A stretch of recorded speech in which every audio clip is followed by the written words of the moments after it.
G'day and welcome to Pellowe Talk. I'm Dave Pellowe, and today we've got a great conversation with a great man.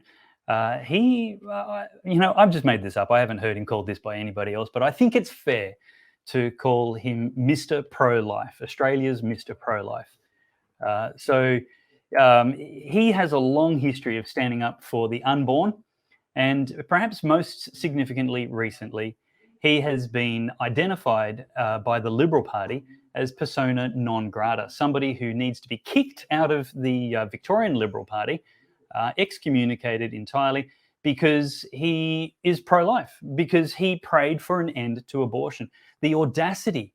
How dare a right-thinking, modern, moral Australian care about the industrialised child sacrifice that's going on in this nation? That was something the Victorian Liberal Party and its leader, Matthew Guy, found contemptible. So we'll be having a conversation with him. And of course, he's got a very long history leading up to that as the chairman of the March for Life in Victoria, which even went through a few years where the counter-protesters were virtually encouraged by Victoria Police to the point that they were assaulting this Member of Parliament, Bernie Finn, and stomping on other people who they knocked to the ground, and the police stood back and watched. They watched it. It was absolutely appalling encouragement of violence and domestic terrorism, the suppression of free speech by agents of evil in our nation. And that's not overstating things at all. That's exactly what they are. Free speech is wonderful, and if you apply for a permit to protest, you should be allowed to do that unfettered by other people. If they want to do a counter protest, you can bet your bottom dollar they didn't apply for a permit and they didn't follow the rules. And their only goal wasn't to express their opinion, but to suffocate and stifle somebody else's opinion. And that's exactly what we're seeing around the internet and around America tonight as violence spills out into the streets, as people are raiding and attacking Capitol buildings elsewhere. They are doing so to suppress free speech, to overturn the legitimate and valid decision of this highest court of the land in the United States. So it's with great excitement that we're going to talk about how Bernie Finn, MP, was kicked out of the... we're not excited that he was kicked out, but I'm excited to be talking with Bernie Finn about the fact that he was kicked out of the Liberal Party. We're going to talk about his new party, the Democratic Labor Party, and we're also going to be talking about abortion in general, specifically this week, in the light of the recent overturning of the Roe v. Wade decision. But that's it for the introduction. Let's have a quick intro video, and then we will be saying g'day to Bernie. May all that you stand for and that we stand for be preserved under the providence of God for the happiness of mankind. The trouble is caused by unthinking people who carelessly throw away ageless ideals as if they were old and outworn machinery. But it is the values of individual liberty, equality before the law and the supremacy of people over the state to which we can always with confidence return as a powerful and uniting force. Australia is not a secular country. It is a free country. Bernie, welcome to Pellowe Talk. I guess a number of minor right-wing parties would have been excitedly approaching you as it became clear the writing was on the wall. Welcome to the show. G'day, Dave. Thank you very much, and thank you for the invitation. It's a delight to be here, and you're right. Ever since I crossed the floor in February last year to vote against the conversion therapy bill, which is a shocking piece of legislation, I've been approached by a number of parties, and certainly since the Liberal Party threw me out about a month ago, I was approached by a few more. So I had to make a decision relatively quickly. I didn't want it to fester. So I decided that I would join a party that I'd been a member of many, many years ago. I joined when I was 13 years of age. They bent the rules for me, which is very decent of them. And that was the DLP, the Democratic Labor Party, and I'm delighted to be in the DLP now with some really, really great people, and I'm getting some support that I was starting to think didn't exist anymore, but it does, and it really is a delight to be in the DLP now with like-minded people and people who want to do the same things that I do. Yeah, fantastic. We'll talk about the DLP towards the end of the hour or so that we may have today, and soon we will come to the Roe v. Wade discussion and maybe the abortion topic generally. But let's talk about a dog returning to its vomit and the re-election by the Victorian Liberal Party of the losing opposition leader, Matthew Guy, to take them to another election with what seems to be an inevitable annihilation. What on earth is the Victorian Liberal Party thinking with that wet sock? Well, Dave, I honestly don't know. It absolutely bewildered me at the time. I've thought about it long and hard since, and I, for the life of me, can't work it out. It makes no sense at all. Now, granted, Michael O'Brien, who is a very decent, honourable, and somebody with substance, is the former leader, and he didn't seem to be getting anywhere, according to some. But he gave us a reason. Excuse me.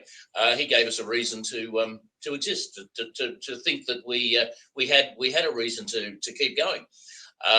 Since Matthew has taken over, all logic has gone out the window. We don't know where we stand. Or sorry, I've got to stop saying we. You've got to realise that after 41 years, the habit is ingrained. it is very ingrained. I've been, I was a member of the Liberal Party for 41 years, so 41 and a bit years actually. So it's a bit difficult for me to drop the we as automatically as I would like. You've got to get the right pronouns, Bernie. Indeed. The Liberal Party in Victoria, unfortunately, has lost its way. I don't know what it believes in. It doesn't know what it believes in. It doesn't know what it stands for. And it seems to be whatever Matthew and his small group of minions who are gathered around him think on any given day. That's what the Liberal Party believes in.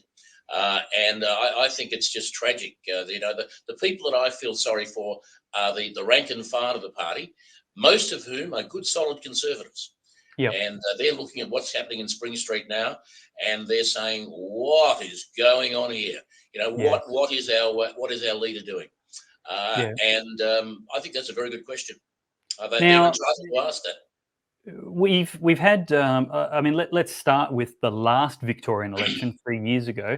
An absolute trouncing of the Victorian Liberal Party at the election by Despot Dan, and this was all before COVID. Then we had the West Australian election, and the West Australian Liberal Party absolutely eviscerated by another authoritarian despot over there, Mark McGowan. And Zach Kirkup shown the door, kicked out, dust on his butt, and they blamed it on Conservatives and Christians when the fact is that the policies and ideas that they took to the election were far left, climate alarmist, woke nonsense. It was those issues which they campaigned on. Dave, it was interesting in WA. Even Mark McGowan went for the Liberal voters on the basis that he was more Conservative than the Liberals. And it worked. And I don't understand what happened over there. It just seemed insane. And I know, some really, really good people in the Liberal Party in WA, or who were in the Liberal Party in WA, and to see them suffering in the way that they were, and some of them lost their seats, many of them lost their seats. It was a tragedy. It was a tragedy, and where that leaves the Liberal Party in WA now, I don't know. It would appear to me to be almost a lost cause. It does seem like they should be rebuilding from the ground up. But part of a broad picture leading back to the Victorian election again at the end of this year, we have the South Australian state election, where this time an incumbent Liberal government was the party which legislated abortion and euthanasia and prostitution and this leftist agenda, this objectively leftist agenda. And again, that is not a winning strategy. Proven time and time again, they were kicked out and disgraced and lost power completely for a Labor premier who ostensibly, again, probably appeared more conservative than the Liberal option for premier in South Australia. Well, Dave, if I'd been in, excuse me, if I'd been in South Australia during that election campaign, I don't know who I would have voted for. I really don't know. I couldn't have voted for Steve Marshall, and I really don't think that there are a lot of people in South Australia, conservatives, felt the same way. Exactly right. Now, I think I'm coincidentally conservative most of the time. I certainly prefer the Liberal Party to be in government over the Labor Party sentimentally, but I refuse to be partisan. I refuse to be partisan and give any person or party my blind loyalty. I will always go to every election as an undecided voter, and I will then make a decision based on the merits of the parties, the platforms, and the people in the electorates that are asking for my vote personally. Well, Dave, I wish everybody did that. I really do, because we have had, years and years and years here in Victoria of some sections, just being owned by the Labor Party or being owned by the Liberal Party, and that is not good for anyone. No. It's not good for their voters in particular. It's not good for their constituents because particularly here in the western suburbs of Melbourne that I represent, a very strong Labor area, and the Labor Party have taken the west of Melbourne for granted for decades, and they treat us abominably, just appallingly. So I'm glad, Dave, that you feel that way about it, and I urge your viewers to start feeling the same way, because being welded on to one of the major parties is not a great idea. It's not good for voters. It's not good for the system. It's not good for the state or the nation. So I commend you on what you're saying, because I think that's something that everybody should take up. I think it's very comparable to loving your children.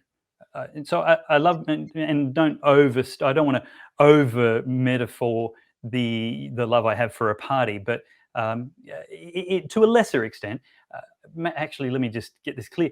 Loving my children doesn't mean I don't discipline them. Doesn't mean there are no consequences when they really, really do wrong by me or by their mother or by the world. Now, that then means that when I love my party, if I want the Liberal Party to be in government and succeed, it would be equally hateful and negligent to say to my party, whatever you do, I will always reward you. I will always fund you. I will always subsidize you. I will always meet every one of your needs and ask nothing of you in return. That is hateful, and that will spoil a child just like it will spoil a political party. And so absolutely. Out of love for the parties, we should be prepared to say to them, you've lost my vote. You're going to go to the Nordic corner and get some time out until you put some candidates up who are going to uphold the values that we love as a nation and as right-thinking people. Well, I have to say, Dave, after my recent experience, it's very hard for me to say that I love any political party. But I agree with you. I think, principle must come before all else. And if you are prepared to stand up and support a principle, you will vote for the party that believes in the same principles, irrespective of whether they be Liberal, Labor, DLP, whatever they might be. You will support the party that has the same principles that you do. If you don't, you're just failing yourself. I mean, if you're voting for a party and you continue to vote for a party that doesn't believe in the things that you do, I've got to wonder about your sanity. I mean, that seems to be just pretty weird. I think, we live in a democracy. We are so fortunate to live in a democracy where we have a right to vote. Why would you waste it in that way? Let's find out what people stand for. Let's find out what political parties stand for, and then we decide which way we're going to vote. Not go in thinking, well, we're going to vote Labor or we're going to vote Liberal. It doesn't matter what they say or they do, and it's good to see in the last federal election, normally it would be about 40, 20, as in 40 would say Liberal or Labor, and 20 somewhere in the middle. We're now down to 30, 40. And that is a very good thing, I think, for Australia. Yeah, I think you're right. And, you know, the reason people are afraid to vote any different way is because the thing they fear the most, I think, is not the thing they should fear the most. The thing they fear the most is a McGowan government, a Labor government in South Australia. I can't remember the new Premier's name, or an Albanese government. They think that is the worst thing possible. But I think the behaviour that we've seen by rusted-on voters over the last decades in Australia, I think it's fair to say since John Howard, people have said, I'm going to vote for the Liberal Party no matter what. And we see Mark Textor, the Liberal lobbyist and strategist, basically saying at an election, several elections ago, that we right-thinking people have nowhere else to go. And what that has done is spoilt the Liberal Party. And now we have a Liberal Party who will legalise abortion, legalise euthanasia, legalise prostitution, and kick Bernie Finn out of the party for being too conservative, too Christian, and too concerned about the fatalities of children in his state before they're even born. That, I think, is something to fear more than a temporary Labor government. Yeah, well, I mean, I'm desperately keen to get rid of Andrews of Victoria. He has been a disaster as Premier. He has destroyed the place. He was the health minister when Victoria legalised abortion until birth. He's legalised euthanasia. There's nothing, and what he's done to kids in classrooms with some of the really weirdo ideologies that he's pushing is just horrifying. So I'm desperately keen to get rid of Daniel Andrews. But how does anybody vote for a party that looks at Conservatives and says, we don't want you? Because that's what Matthew Guy did. He said to every Conservative in Victoria, we don't want you, we don't agree with you, and go away, basically. So how can we possibly vote for somebody who does that? It's between a rock and a hard place, I tell you what. But I'm very glad that I found a home where I have. Yes, we'll talk about the DLP soon. Right now, just a little note to the viewers. The video is about to end if you're watching on Facebook and YouTube. Now, live viewers, you're going to be able to stick with us for the whole hour. But if you're watching this after the fact later, let me encourage you to head over to the website, goodsource.news, where the Rumble video at full length and without censorship will be embedded in the website post on goodsource.news. The reason we do that is because we're about to head into dangerous territory where big tech loves to censor, loves to deplatform and cancel. So we're just not going to give them the opportunity, and we're certainly not going to give them the advertising revenue from ads they might be able to show for the rest of the hour. So head over to goodsource.news right now and look for the episode of Pellowe Talk with Bernie Finn. If you're watching this very close to the date that it's being recorded at the end of June, it'll be near the top and easy to find. But thank you for watching on Facebook and YouTube, and we'll see you for the rest of the gloriously uncensored, detailed conversation about the Supreme Court of the United States and the upcoming Victorian election in Australia. So thanks for watching, and we will see you there.